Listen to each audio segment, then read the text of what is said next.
بسم اللہ الرحمن الرحیم۔ طلاق کے سلسلہ میں عدالت کے بعض فیصلوں کی وجہ سے نہ صرف مسلم سماج میں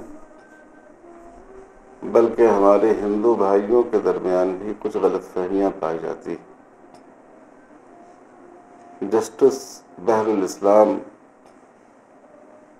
چیف جسٹس سابق chief justice Guwahati high court نے اپنے فیصلے میں یہ بات کہی کہ طلاق اسی وقت معتبر ہوگی جب پہلے کسی حکم کے سامنے پہلے کسی ثالث کے ذریعے مسئلہ کو حل کرانے کی کوشش کی گئی، اور ان کی دلیل یہ ہے کہ اللہ تعالیٰ نے خود ارشاد فرمایا ہے فَبَعَثَ حَكَمًا مِّنْ أَهْلِهِ وَحَكَمًا مِّنْ أَهْلِهَا، کہ دونوں طرف سے ایک ایک حکم کو بھیجو، وہ معاملے کو سلجھانے کی کوشش کریں۔ اگر وہ کوشش کریں گے تو اللہ ان دونوں کے درمیان جوڑ پیدا کر دے گا۔ اب اس مسئلے پر ہمیں دو پہلوؤں سے غور کرنا ہے۔ ایک پہلو یہ ہے کہ کیا واقعی قرآن میں طلاق سے پہلے حکم بنانے کو ضروری قرار دیا گیا ہے؟ دوسرا پہلو یہ ہے کہ اگر طلاق سے پہلے حکم بنانے کو لازم قرار دیا جائے تو کیا یہ عورت کے مفاد میں ہے یا اس کے لیے نقصان دہ؟ پہلی بات کا جواب یہ ہے کہ شریعت اسلامی کے بنیادی طور پر 4 مآخذ ہیں، 4 سرچشمے ہیں، 4 بنیادی سورسز ہیں۔ قرآن مجید، پیغمبر صلی اللہ علیہ وسلم کی حدیث، امت کا اجماع اور کسی مسئلے پر ان کا اتفاق، اور قیاس۔ قیاس کے معنی یہ ہوتے ہیں کہ ایک ہی طرح کے مسئلوں میں، ایک ہی طرح کے واقعات میں مماثلت کی وجہ سے، یکسانیت کی وجہ سے جو حکم ایک جگہ دیا گیا ہو وہی حکم دوسری جگہ بھی دیا جائے۔ تو اب ہم قرآن کی طرف آتے ہیں۔ قرآن میں طلاق کے احکام متعدد جگہ پر آئے ہیں۔ سورہ بقرہ کی آیت نمبر 229 میں اور 230 میں طلاق کا ذکر آیا ہے، لیکن کہیں اس میں حکم بنانے کا کوئی ذکر نہیں ہے۔ معزز جج صاحب نے جس آیت سے استدلال کیا ہے اس کا طلاق سے کوئی تعلق نہیں ہے، نہ اس سے پہلے طلاق کا کہیں کوئی ذکر ہے، نہ اس کے بعد طلاق کا کہیں کوئی ذکر ہے۔ اس آیت میں یہ بات کہی گئی ہے کہ اگر میاں بیوی کے درمیان کسی بھی مسئلے میں جھگڑا پیدا ہو جائے، کسی بھی مسئلے میں اختلاف پیدا ہو جائے، علیحدگی اس کے لیے ضروری نہیں ہے، نفقے میں اختلاف پیدا ہو جائے، بیوی سمجھتی ہو کہ ناانصافی ہو رہی ہے، شوہر سمجھتا ہو کہ بیوی اس کے ساتھ زیادتی کر رہی ہے، تو ایسی صورت میں اسلام نے یہ بتایا ہے کہ جھگڑے کو دور کرنا چاہیے۔ پہلے تو آپس میں ہی ایسی تدبیر اختیار کرنی چاہیے کہ جس کے ذریعے معاملہ رفع دفع ہو جائے۔ اگر آپس میں نہ ہو سکے تو سماج کے لوگوں اور خاندان کے بزرگوں کو اس میں دخل دینا چاہیے، اور ان کو خاندان کے دونوں طرف کے لوگوں کو حکم بنا کر، جو سمجھدار ہوں، جو انصاف پسند ہوں، جو شریعت کے احکام سے واقف ہوں، ان کو اس بات کی کوشش کرنی چاہیے کہ ان دونوں کے مسائل کو طے کر دیں۔ اس کا خاص طلاق سے کوئی تعلق نہیں۔ البتہ یہ بات کہی جا سکتی ہے کہ اگر میاں بیوی میں اختلاف پیدا ہوا، اندیشہ ہو سماج کے لوگوں کو کہ آئندہ ان میں کہیں طلاق کی نوبت نہ آ جائے، تو اگر ان کے جھگڑے کو ختم کرنے کے لیے بہتر صورت ہوگی کہ یہ خاندان کے لوگ اس میں دخیل ہو کر ثالث بن کر معاملے کو حل کرنے کی کوشش کریں. لیکن کہیں قرآن نے اس کو طلاق کے لیے کنڈیشن کے طور پر، شرط کے طور پر پیش نہیں کیا ہے. اب ہم آتے ہیں حدیث کی طرف. کسی حدیث میں یہ بات نہیں آئی ہے کہ رسول اللہ صلی اللہ علیہ وسلم نے طلاق سے پہلے حکم بنانے کو ضروری قرار دیا، بلکہ کئی واقعات ایسے حدیث میں موجود ہیں جس میں حکم بنائے بغیر طلاق دی گئی اور آپ نے اس طلاق کو نافذ قرار دیا. حضرت عبداللہ ابن عباس رضی اللہ تعالیٰ عنہ کی روایت ہے، ایک صاحب خدمت اقدس میں حاضر ہوئے اور انہوں نے اپنے خاندان کے ایک بزرگ کے بارے میں فرمایا کہ انہوں نے اپنی بیوی کو 100 طلاقیں دے دی. حضور صلی اللہ علیہ وسلم اس سے بہت ناراض ہوئے اور آپ نے فرمایا، بلکہ 1000 طلاقیں دے دی. آپ نے فرمایا کہ 3 طلاق پڑ گئی اور بقیہ طلاق ہے یہ ظلم اور عدوان ہے جس کا گناہ ہوگا. تو دیکھیں حضور نے طلاق دینے سے پہلے ثالث بنانے کو لازم نہیں قرار دیا. جو طلاق یوں ہی ایک بارگی دے دی گئی اس کو بھی آپ نے واقع قرار دیا.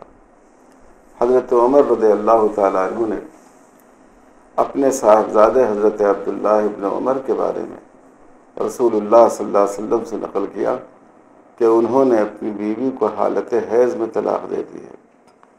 آپ کو یہ بات بہت ناگوار گزری اور آپ نے ارشاد فرمایا کہ عبداللہ ابن عمر سے کہو کہ چونکہ ابھی طلاق کے بعد لوٹانے کی گنجائش ہے، ایک ہی طلاق انہوں نے دی ہے، تو اپنی بیوی کو واپس لوٹا لیں اور پاکی کی حالت گزر جانے دیں، اور پھر اس کے بعد اگر یہی فیصلہ ہو حیض کی حالت گزر جانے دیں، اور پھر اگر یہی فیصلہ ہو تو پاکی کی حالت میں ان کو طلاق دیں.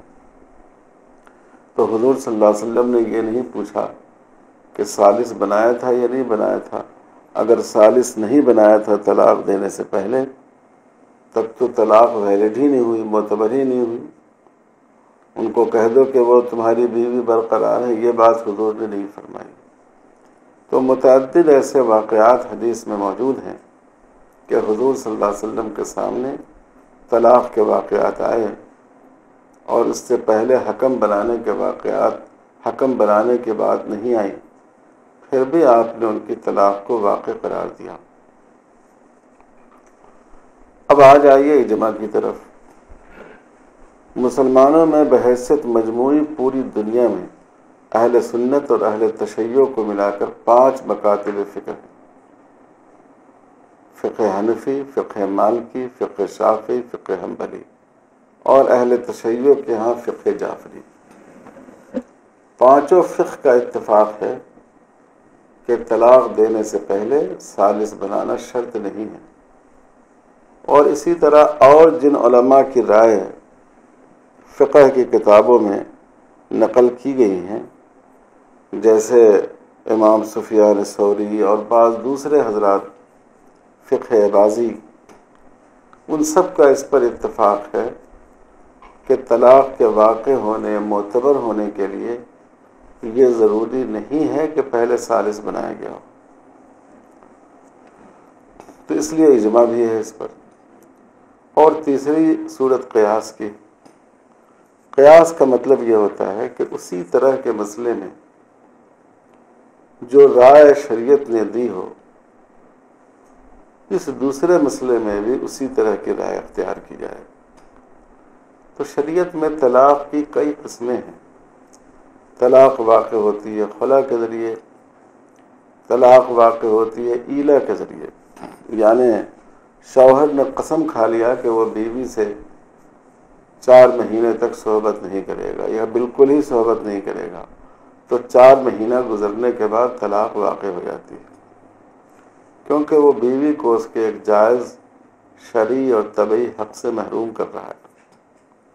اسی طرح طلاق کی ایک شکل ہے لعان کی، یعنی شوہر نے اپنی بیوی کو کسی دوسرے مرد کے ساتھ عین بدکاری کی حالت میں دیکھا اور اس نے قاضی کے پاس آ کر اس کا دعویٰ کیا اور اس سے کچھ قسمیں لی جاتی ہیں اور اس کے نتیجے میں طلاق واقع ہو جاتی ہے، تو خلا میں یا ایلا میں یا لعان میں سب لوگوں کا اتفاق ہے کہ اس میں کسی کو ثالث بنانے کی ضرورت نہیں ہے۔ تو جب طلاق کی علیحدگی کی ان صورتوں میں ثالث بنانا ضروری نہیں ہے، اس کے بغیر علیحدگی کا اثر مرتب ہو جاتا ہے، تو طلاق بھی علیحدگی کی ایک صورت ہے، اس میں بھی پہلے ثالث بنانے کی ضرورت نہیں ہونی چاہیے۔ تو یہ تو شرعی پہلو ہے، قرآن، حدیث، فقہا کا اجماع اور قیاس، ان سب کا تقاضا یہ ہے کہ ثالث بنانا ضروری نہ ہو، یہ بطور کنڈیشن کے اس کو نہ رکھا جائے، طلاق کے ویلڈ ہونے کے لیے اس کو ضروری قرار نہ دیا جائے۔ دوسرا پہلو اس کا عقلی ہے کہ کیا طلاق دینا سے پہلے کسی حکم کے سامنے معاملے کو لے جانا لازمی طور پر یہ عورت کے مفاد میں ہے؟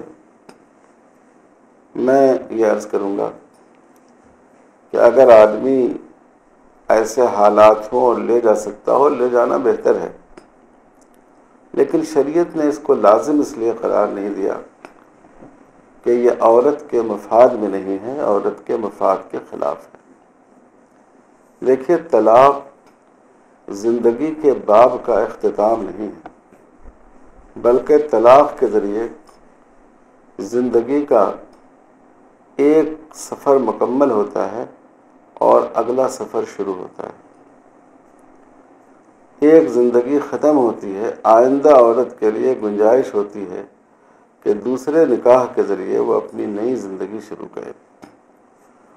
تو اگر طلاق کے لیے ثالث کے سامنے جانا اور طلاق کے اسباب و وجوہ کو بیان کرنا ضروری ہو، تو اولاً تو بہت سی دفعہ طلاق کا سبب ایسے واقعات ہوتے ہیں کہ میاں بیوی خود ہی نہیں چاہتے ہیں کہ اس کا اظہار ہو لوگوں کے سامنے۔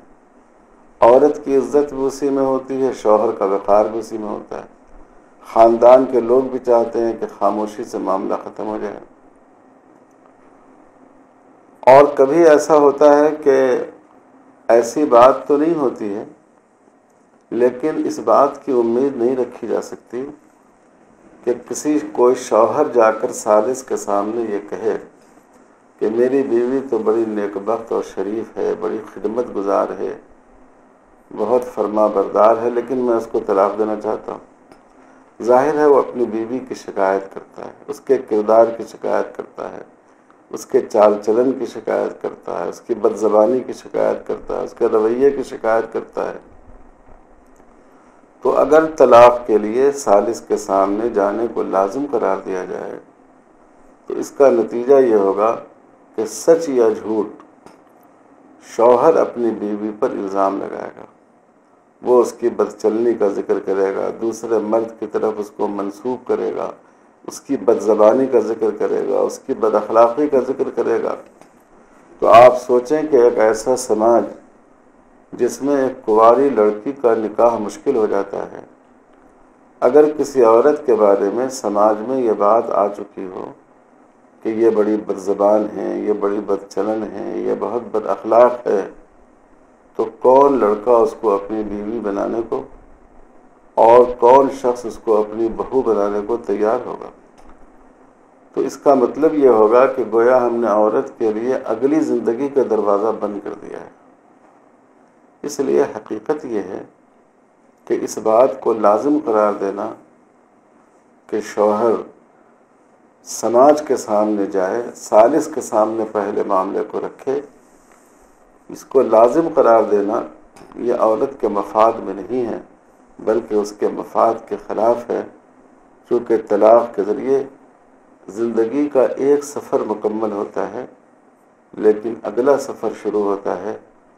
اگر اس کو لازم قرار دیا جائے تو عورت کے لیے ایک نئی زندگی سفر کرنا بہت ہی دشوار ہو جائے گا۔ اس لیے اس میں کوئی شبہ نہیں کہ شریعت نے جو قانون ہمیں دیا ہے اس میں مرد کی بھی بھلائی ہے، اس میں عورت کی بھی بھلائی ہے، اور اس میں سماج کا بھی وقار ہے۔ وآخر دعوانا ان الحمد للہ رب العالمین۔ مسلم پرسنل لاء کے سلسلے میں اس وقت ایک اہم مسئلہ جو میڈیا کا موضوع بنا ہوا ہے اور جو ہمارے بہت سے بھائیوں کے ذہن میں گونجتا رہتا ہے، وہ طلاق شدہ عورت کے نفقے کا مسئلہ ہے، اس کے مینٹیننس کا مسئلہ ہے۔ کیونکہ ہندوستان کی بعض معزز عدلیہ نے قرآن مجید کی اپنے طور پر اس کی تشریح کی، اور وَلِلْمُطَلَّقَاتِ مَتَاعًا بِالْمَعْرُوف، طلاق شدہ عورتوں کے لیے بہتر طریقے پر سماج کے عرف کے مطابق متاع ہے۔ یہاں متاع سے مینٹیننس کا معنی مراد لے لیا، نفقے کا معنی مراد لے لیا، جو ایک بہت ہی سنگین غلطی ہے۔ نفقہ مستقل اخراجات کا نام ہے، ماہ بماہ اور دن روزانہ کی بنیاد پر جو اخراجات ادا کیے جاتے ہیں اور ضروریات پوری کی جاتی ہیں، یہ نفقہ ہے۔ اور متاع اصل میں تحفہ ہے۔ شریعت نے یہ حکم دیا ہے کہ نفقہ کے جب طلاق کی نوبت بھی آ جائے تو خوشگوار ماحول میں سارا کام ختم ہو اور عورت کو کچھ تحفہ دے کر رخصت کیا جائے۔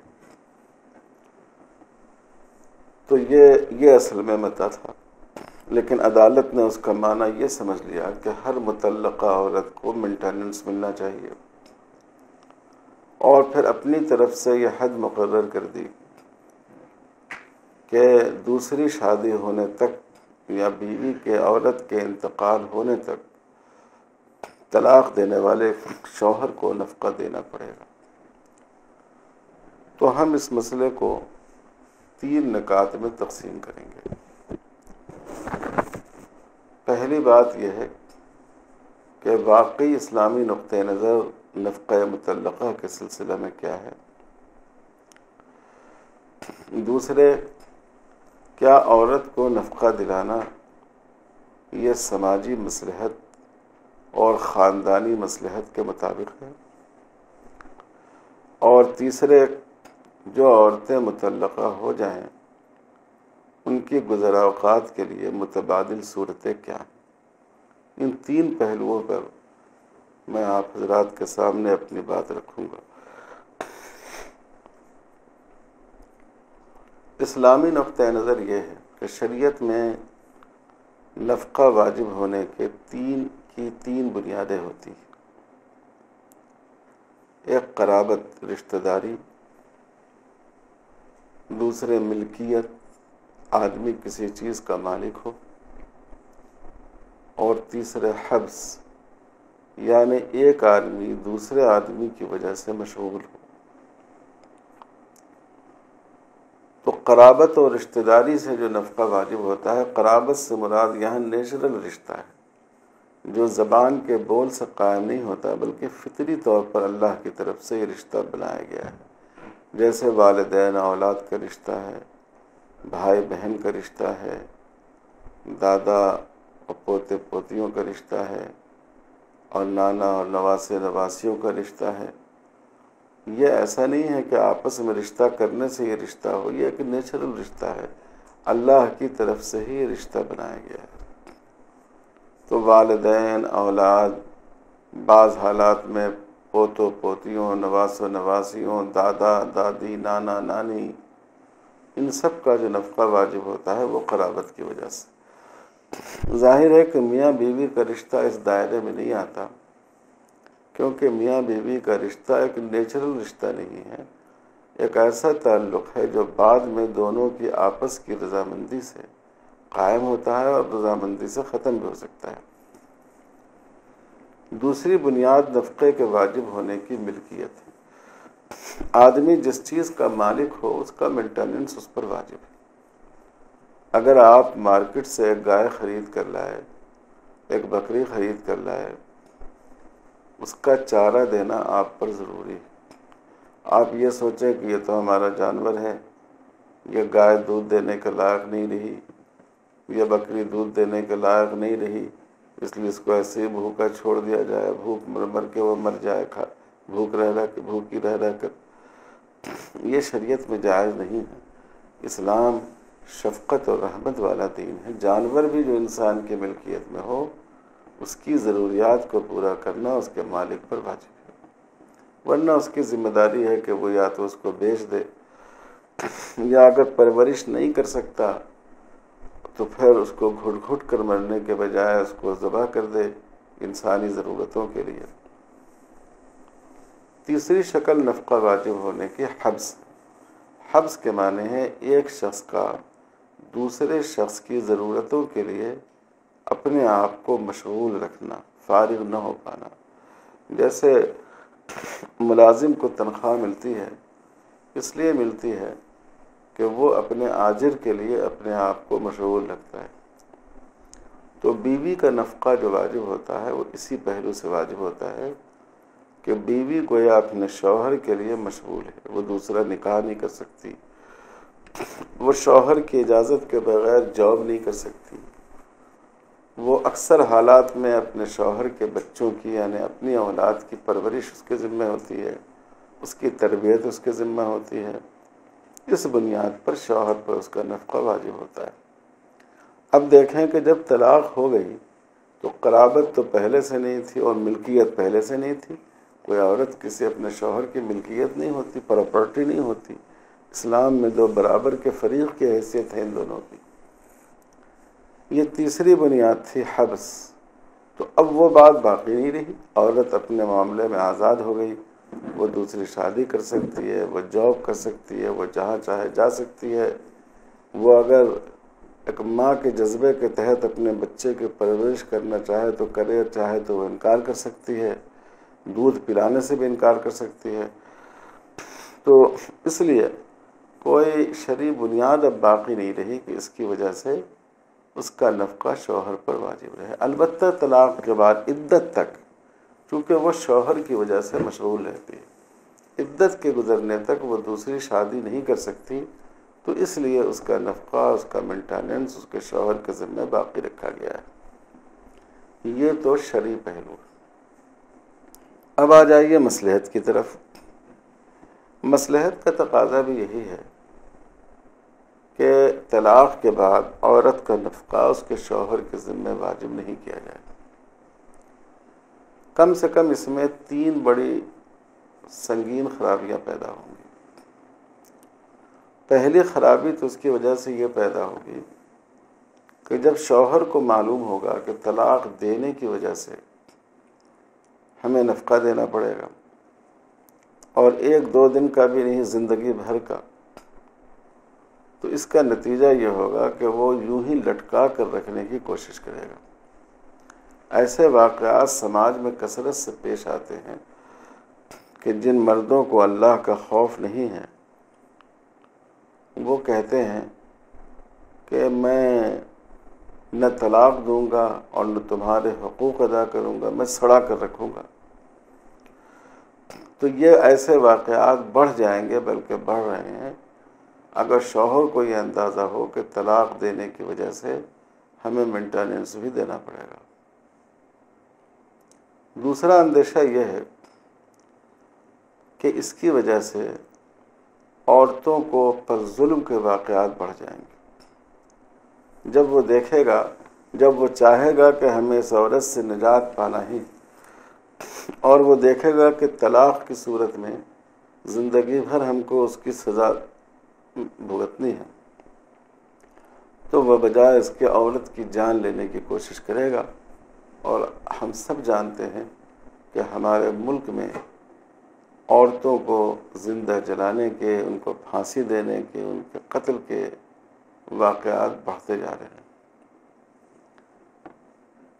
اور یہ دوسرا نقصان ہوا۔ تیسرا نقصان یہ ہے کہ طلاق کو اگر مشکل بنا دیا جائے تو سماج میں نکاح کی شرح کم ہوتی جائے گی۔ آپ پچھمی ممالک میں دیکھیے، وہاں نکاح کی شرح بہت ہی کم ہوتی جا رہی ہے۔ اس کا مطلب یہ نہیں ہے کہ جو بقیہ مرد و عورت ہیں وہ بغیر اپنے پارٹنر کے زندگی گزارتے ہیں، نہیں، پارٹنر ان کے ہیں لیکن بغیر نکاح کے ہیں۔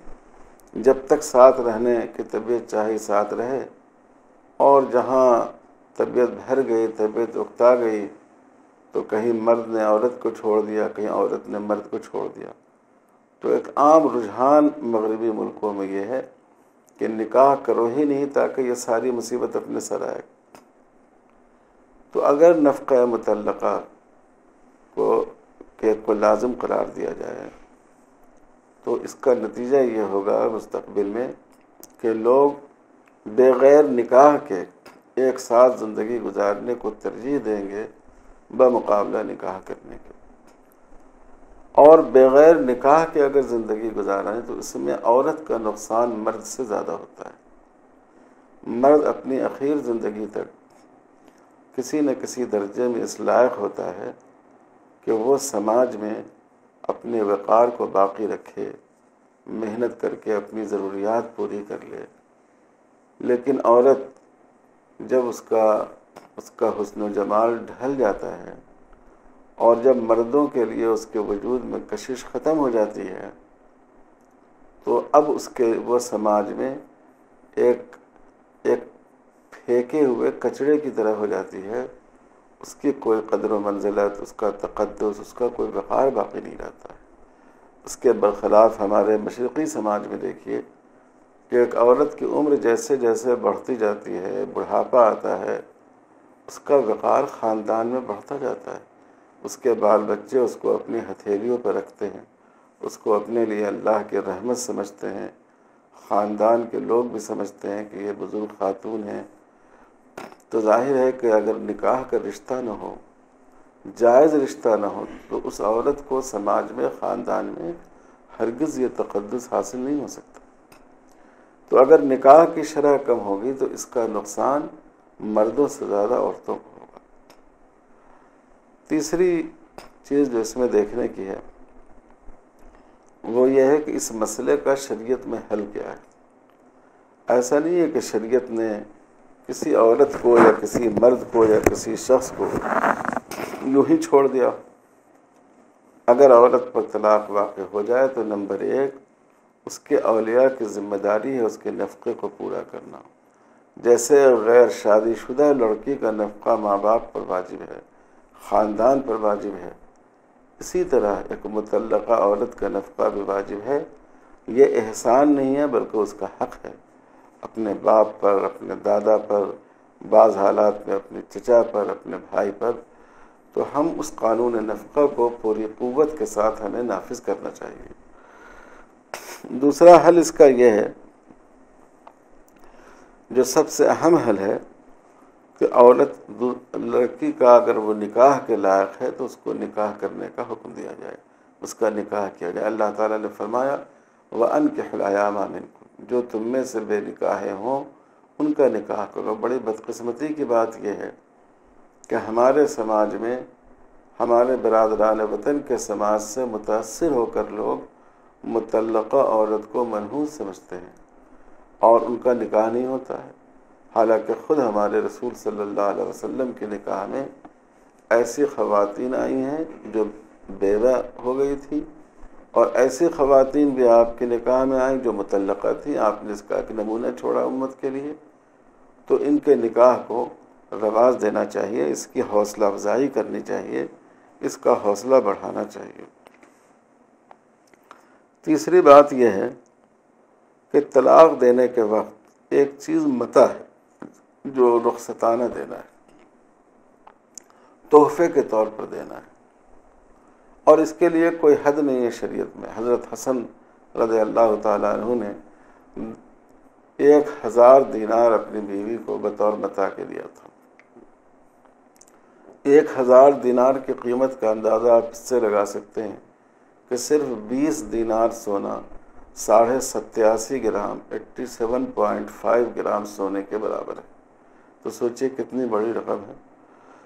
تو ہمیں معاشرے میں یہ مزاج بنانا چاہیے، سماج کو دباؤ ڈال کر، علماء کو لوگوں کو سمجھا کر، قاضیوں کو اپنے فیصلے میں اس کو سامنے رکھ کر، مفتیوں کو فتوے میں اس کی رہنمائی کر کے، کہ اگر کسی شوہر نے بیجا طریقے پر عورت کے مطالبے کے بغیر اس کو طلاق دیا ہے تو وہ اس کو متاع کے طور پر ایک ایسی رقم دے کہ جس کے ذریعے اس کا دوسرا نکاح کرنا آسان ہو جائے، یا اس کی اگر وہ رقم کہیں مشغول کر دی جائے تو اس کے لیے نفقے کی کوئی صورت بن جائے۔ تو شریعت نے اس کا متبادل رکھا ہے۔ شاہ بانو کیس یہاں کا ایک مشہور کیس ہے جس میں طلاق کا نفقہ مطلقہ کو لازم کیا گیا۔ شاہ بانو کا کیس کا جب یہ فیصلہ ہوا، جب اس کے شوہر نے اس کو طلاق دیا تو اس وقت ان کی عمر 60 سال کی تھی۔ یقیناً یہ ایک ظلم ہے، ایک ایسی عورت جو 60 سال تک ساتھ رہی اس کو طلاق دے دی جائے۔ لیکن سوچنے کی بات یہ ہے کہ اگر شاہ بانو محروم ہوئی شوہر سے تو ایک عورت جو 60 سال کی ہے، میں سمجھتا ہوں کہ ایک 30 سال 35 سال کی آخر اس کی اولاد بھی تو رہی ہوگی، اس کے بیٹے بھی تو رہے ہوں گے جو اپنی ماں کی پرورش اور اپنی ماں کی کفالت کریں۔ اس لیے یہ جو صورت اختیار کی گئی ہے مطلقہ کے نفقے کو لازم کرنا، یہ مسئلے کا حل نہیں ہے۔ مسئلے کا حل یہ ہے کہ شریعت کے قانون نفقہ کو نافذ کیا جائے، ورنہ اس کا نقصان یہ ہے کہ عورت کو لٹکا کر رکھنے کا واقعہ بڑھ جائے گا، عورتوں کو مارنے کے واقعات بڑھ جائیں گے، اور پچھمی دیشوں کی طرح ہمارے ملک میں بھی نکاح کا تناسب، نکاح کا پرسنٹیج ہمارے سماج میں کم ہو جائے گا۔ اللہ تعالی ہم کو مسئلے کی صحیح نوعیت سمجھنے کی توفیق عطا فرمائے۔ والسلام علیکم ورحمۃ اللہ وبرکاتہ۔